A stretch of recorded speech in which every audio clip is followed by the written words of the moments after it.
This is CES Tech Talk. I'm James Kotecki, bringing you an interview that I recorded live at the C-Space studio at CES 2023. Enjoy. Welcome back. You're in the C-Space studio, sponsored by Salesforce. I'm James Kotecki here at CES 2023, joined by MotorTrend President Alex Wellen.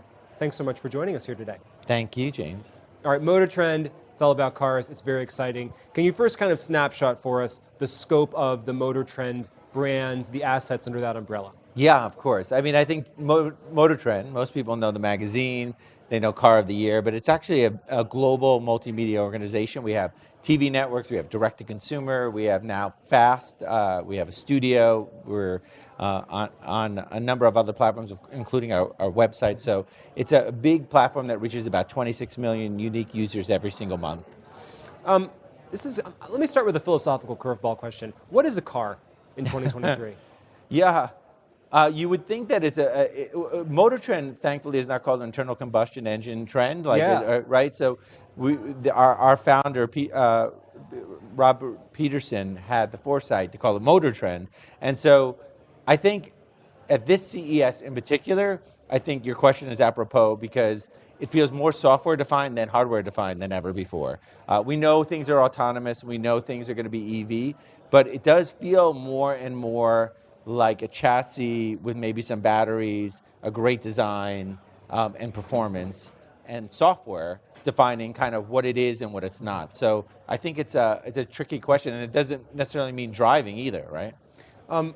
Let's put legislative and regulatory things aside, just in terms of what consumers want. Is there any appetite in the long term for an internal combustion engine on certain brands? Do some people still want that feeling of like revving a gas-powered engine and smelling those fumes? Oh, of course. I mean, I don't know about the smelling the fumes, but I definitely think that internal combustion engines will be here for a long time. Yes, there will be limitations to how many cars you can have and when you can use them and what the ultimate the risk is to the environment and sustainability. But for the most part, EV, it will just overtake so much of it, but ultimately I think there's a great place for the freedom that comes with an internal combustion engine, and the sounds and the visceral effects, and you even see that sometimes with some of the EVs. Sure, you can replicate some of that exactly. Electronically.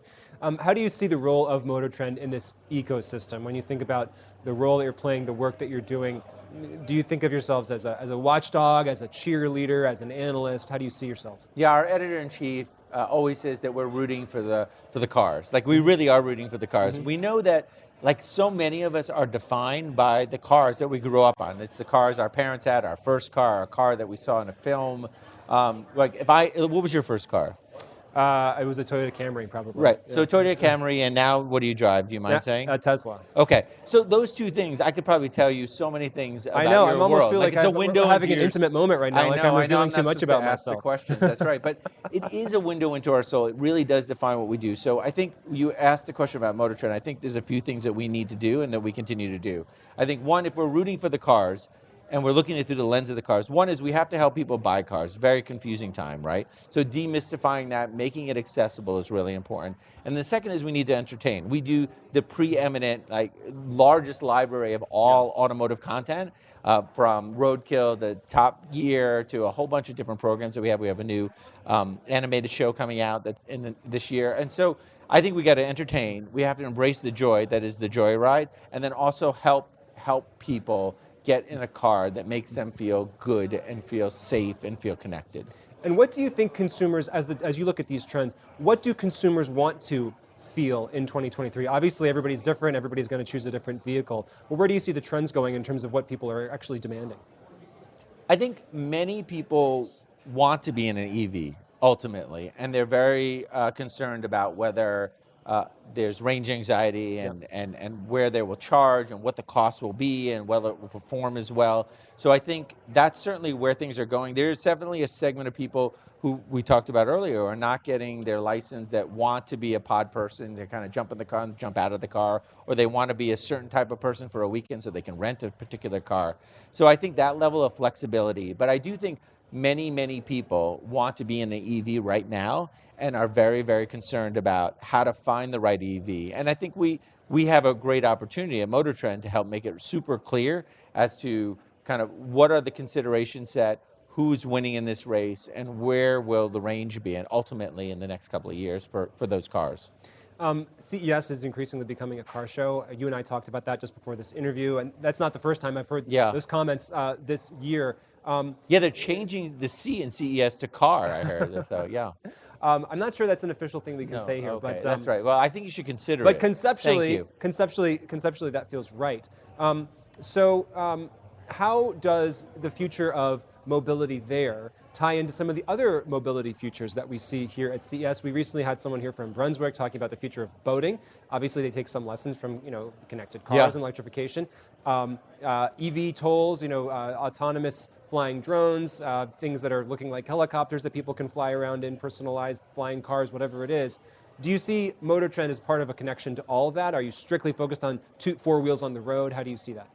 I think MotorTrend, obviously, having the word motor and trend in the title, and we have many other brands too, by the way. We have Hot Rod and Lowrider and Automobile and Super Street and a number of other brands that celebrate all kinds of different categories. But for new cars, or recently new cars, I think that first and foremost, we have to get the car right, because the car is changing so much right now too. Ultimately, there will be motors in almost everything that you described, and I think that we can be an expert on helping people understand where they fit in. I think the themes are as follows. One, autonomy, right? To the extent it's a drone or a car, to what extent do you want to drive or not, remotely or in the car itself? And then I think there's this notion of power, and what does power mean? Is it internal combustion in the classic ways that we use energy, or is it really EV? Have you driven an EV? You have a Tesla, right? So it is a transformative event, and you really have to do it to understand where things are going. But I'm so excited that to be in media, to be in automotive in 2023. I mean, we are the luckiest people at MotorTrend right now to be able to be at that intersection. And that disruption is either an opportunity or something that scares us. And we do rapidly changing businesses. Exactly. And we embrace that. So you are a content business, you're a media business. Do you see certain content consumption trends that you're trying to play to or steer into right now at the beginning of the year? Yeah, well, I think it's not lost on anyone that we've seen the direct-to-consumer side get consolidated, right? So there are a lot of SVOD services, subscription services, where people have hit a fatigue. So we're getting back to an advertising-supported world where people will take better, more targeted ads, but will take ads and don't necessarily assume they can just binge everything with no ads. So one of the big things that we've seen is that the growth on FAST, and there aren't a lot of automotive services there, that we're already seeing after launching a couple of months now, high consumption on that platform because people love to watch our programming and haven't had it available because it's behind a paywall on TV or digital. So that's exciting. I think on short form, if you're on TikTok or YouTube Shorts, there are people doing great reviews right now who get access to these cars, but they don't necessarily have the same credibility or the access that we do. So we need to talk to those audiences in the ways they're accustomed. So since we get the first drives and the first comparisons, and we were able to do that with great talent, and we need to do it in the most entertaining way in short form content, 1 minute segments, 2 minute segments that really get you there quickly. And what's your take on when people are going to be able to stream all this content in the driver's seat of their autonomous vehicle because they don't actually have to drive? We've talked about autonomous driving at CES for many years now. What's your state on the current actual reality of where that is and where that's going? It's I think it was Bill Gates who made that quote about, things happen much slower over the course of a certain small amount of time, but then happen very quickly over the course of 3 or 4, 5 years. I think we still have we have some really big leaps to make on autonomous, but I think when you and I meet and talk about this 5 years from now, people will be seeing lots and lots of trucks driving around with no one in them on the highway. Industrial applications. I think we'll start seeing the Ubers and the Lyfts of the world picking you up and no one inside the car. And those things seem so strange and alien to us now, but they'll be very customary and they'll be very safe.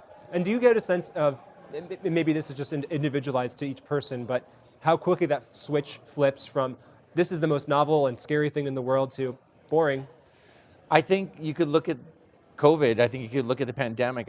When we were approaching it in the very beginning, we were hoping and praying it would be short-lived. It ended up going for 2 years. We never thought we'd ever be back here at CES together. We are, and we are. So I think you will see it happen very quickly. It's just going to take another couple of years to get the regulations right and the safety, but we know for a fact that autonomous driving is safer than actually someone behind the wheel. I think the question becomes, when do we get that critical mass? And critical mass is not only people, but the more cars that are autonomous on the road, the safer it is as well. Right. You have a background as a litigation attorney, I believe. I was an engineer, and then I did law for a couple of years as well. Does that shape the way that you think about business? Well, I'm always looking at the risk. It's funny you say that. I think litigation was really interesting because it enabled me to be a great advocate for whoever I was representing.